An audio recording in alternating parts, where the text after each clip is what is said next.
जितने आस्था चैनल पर कथा सुन रहे हो, जितने फेसबुक और यूट्यूब पर सुन रहे हो, बहुत सावधानी से सुनना। जो पूर्णिमा आएगी, उस पूर्णिमा के दिन जो किसी जलाशय के पास में जाकर, नदी, तालाब, कुंड, कुआं, किसी जलाशय के पास में जाकर अगर एक दिया लगा देंगे तो उसको पुण्य फल 1000 गुना होकर प्राप्त हो जाएगा। 1000 गुना। पूर्णिमा के दिन किसी घाट पर, नदी के तट पर, तालाब के तट पर, सरोवर के तट पर जब दीपदान करते हो, स्कंद पुराण का कार्तिक खंड अच्छे से पढ़ना, जिसमें लिखा है पूर्णिमा के दिन जो सौभाग्यवती नारी सुबह से लेकर शाम तक के पहले जो सौभाग्य की वस्तु दान करती है, उसका सौभाग्य मेरा कन्हैया अमर करता है। सौभाग्य की सूचक वस्तु दी जाती है। सौभाग्यवती नारी को सौभाग्य की वस्तु दे।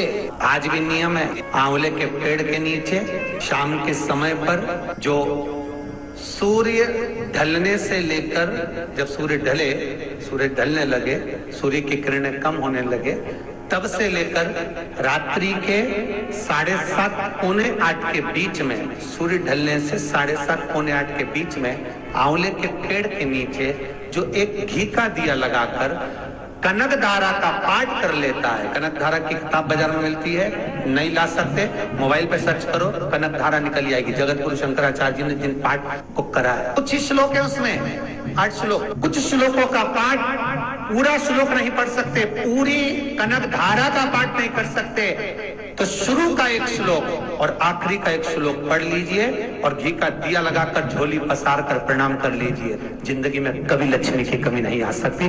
कनक धारा आज ही के दिन, कनक धारा का पाठ आज ही के दिन जगत गुरु शंकराचार्य जी ने माता लक्ष्मी को इसी पाठ से, इसी श्लोक से प्रकट कर लिया था। और माता लक्ष्मी ऐसे नहीं गई है, वर देकर गई है, बिगर वर के जा ही नहीं सकती। कनक धारा का पाठ किया गया है तो बिना वर के। कई लोग कहते महाराज जी हम कनक धारा रोज पढ़ते, रोज पढ़ने वाली बात दूसरी, पर तुमने क्या रोज पढ़ा तो क्या आंवले के पेड़ के नीचे पढ़ा?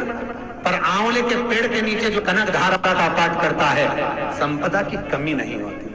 बड़े से बड़ी बीमारियां, बड़े से बड़े रोग, बड़े से बड़े कष्ट छूट जाते हैं। दमे की बीमारी, श्वास की बीमारी, अनिद्रा की बीमारी, रात्रि को जगना, ये सारी बीमारियां पर व्यक्ति अपने जीवन को सुखमय बनाए, अपने जीवन को आनंदमय बनाए तो सब छूट सकते। पीपल के पत्ते 5 लेकर उसके ऊपर खीर डालकर रात्रि को खा लेने से महाराज दमे की बीमारी, श्वास की बीमारी रुक जाती है। वो बीमारी बढ़ती नहीं है, उससे कष्ट नहीं होता। जिन बच्चों के नेत्र कमजोर होते हैं, रोशनी कमजोर होती है, दिन रात्रि को 12 बजे भगवान चंद्रदेव का दर्शन कराइए।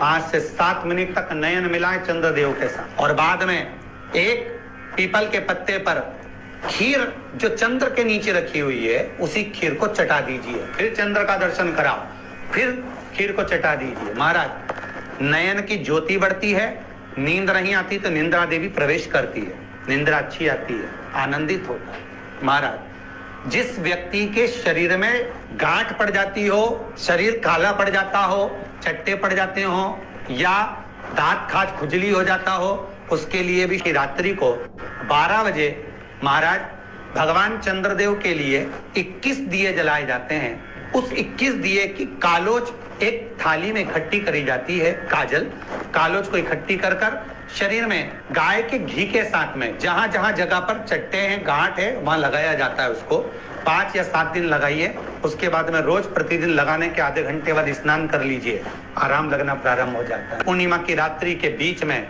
जो दामोदर भगवान का, कृष्ण का, शिव का मंगल आनंद करेगा, अभिषेक करेगा, पूजन करेगा, स्मरण करेगा, उसके सारे दुख दरिद्र दूर हो जाएंगे। बन सके अगर लक्ष्मी की कमी है, लक्ष्मी नहीं आ रही है, व्यापार नहीं चल रहा है, तकलीफ बहुत ज्यादा है, घर में कष्ट है, कर्जा ज्यादा है, तो एक तांबे के कलश के ऊपर, तांबे के कलश में पानी भरना, कटोरी रखना, उस पर लक्ष्मी जी की मूर्ति रखना। लक्ष्मी जी की मूर्ति नहीं हो तो चांदी का सिक्का रखना। उसके सम्मुख में आप 31 दीपक 31 दीपक घी के लंबी बाती के जला देना। महाराज एक एक कमल गट्टा उस 31 दिए के अंदर डाल देना और लक्ष्मी जी का पूजन करना, लक्ष्मी जी का स्मरण करना, खीर का भोग लगाना, पान के पत्ते पर खीर रखना, 5 पत्ते पर खीर का भोग लगाना और माता लक्ष्मी से विनती करना, सुबेरे 4 बजे तक वो रखे रहने देना, सुबह 4 बजे वो उठाना, लक्ष्मी को वापिस तिजोरी में या सिक्का हो तो उसको अलमारी में रख देना। जो खीर बनी है वो प्रसाद के रूप में सुबह 8 बजे, 10 बजे, 9 बजे जब खाना हो प्रेम से खाना। माता जो दिए लगाए हैं वो ठंडे हो गए होंगे, उनको रखे रहने देना, बाद में काम आते रहेंगे, या दिए विसर्जन करना हो तो आपकी मर्जी है।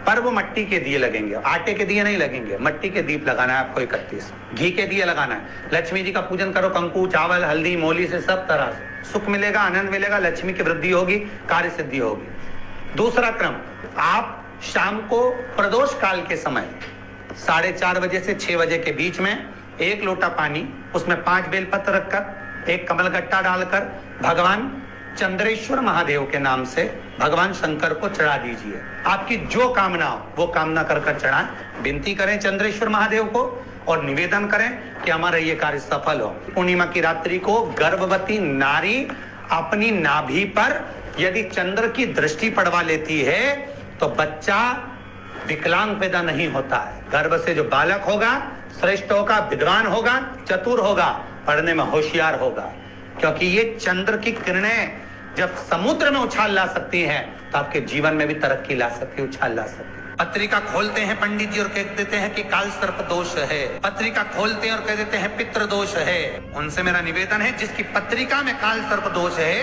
पितृ दोष है, यदि काल सर्प दोष है और आप त्र्यंबकेश्वर जाकर पूजन नहीं करा सकते काल सर्प दोष, एक तांबे के कलश में शक्कर भर लो, उस पे चांदी के 2 नाग नागिन रख लो। रविवार के दिन सिर के पास में जिस घर में सोते हो, पलंग पर सोते हो, उस पलंग के थोड़ी सी दूर पर उस कलश को रख लो। सोमवार को स्नान करो, सुबह जल्दी उठकर दोनों नाग नागिन की पूजन करो। घर में किसी से ज्यादा बात ना करो। स्नान कर कर पूजन कर कर थोड़ा सा कटोरी में कच्चा दूध लेकर उस नाग नागिन पर चढ़ाकर पूजन कर कर सफेद फूल 2 चढ़ाकर उस कलश को ले जाओ और शंकर जी के शिवलिंग पर ऐसे अर्पण कर दो।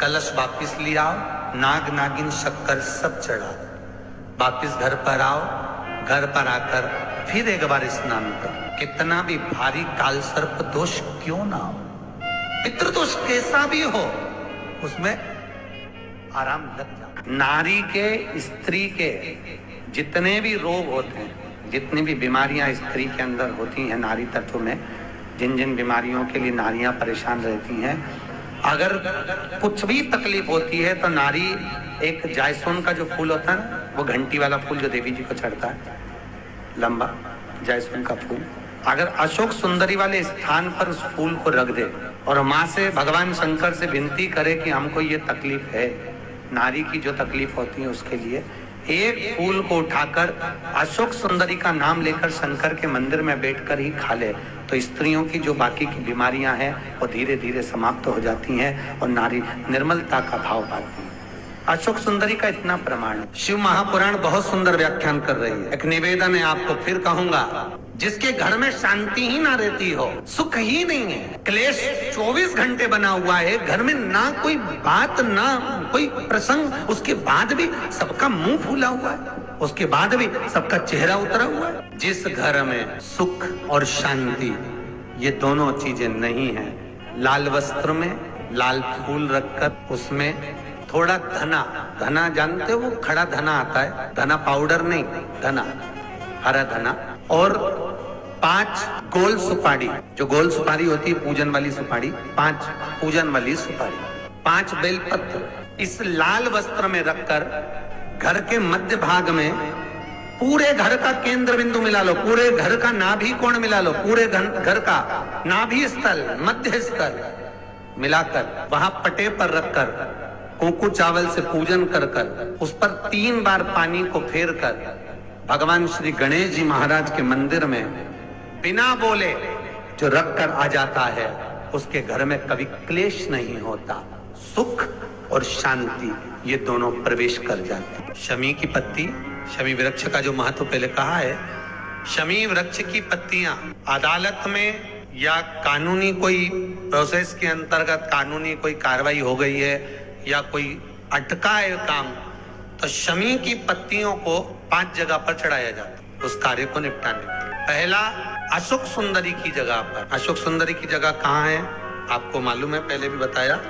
जैसे ये शिवलिंग है, ये जलाधारी गोल, उसके सामने ये चरण, बीच में जो एक मोटी सी लाइन होती है वो अशोक सुंदरी की जगह है। तो अशोक सुंदरी की जगह पर शमी पत्र को चढ़ाया जाता है। अब शमी पत्र अशोक सुंदरी की जगह पर एक स्थान, दूसरा शिवलिंग के ऊपर, तीसरा जहां शिवलिंग रखा है, जहां शंकर का शिवलिंग रखा है उस कटी भाग पर शमी पत्र को चढ़ाया जाता है। चौथा, नंदी का जो चरण उभरा उठा हुआ दिखे वहां शमी पत्र चढ़ाया जाता है। पांचवा, शंकर भगवान के मंदिर के द्वार पर शमी पत्र चढ़ाया जाता है। केवल एक ही बार चढ़ाना चाहिए।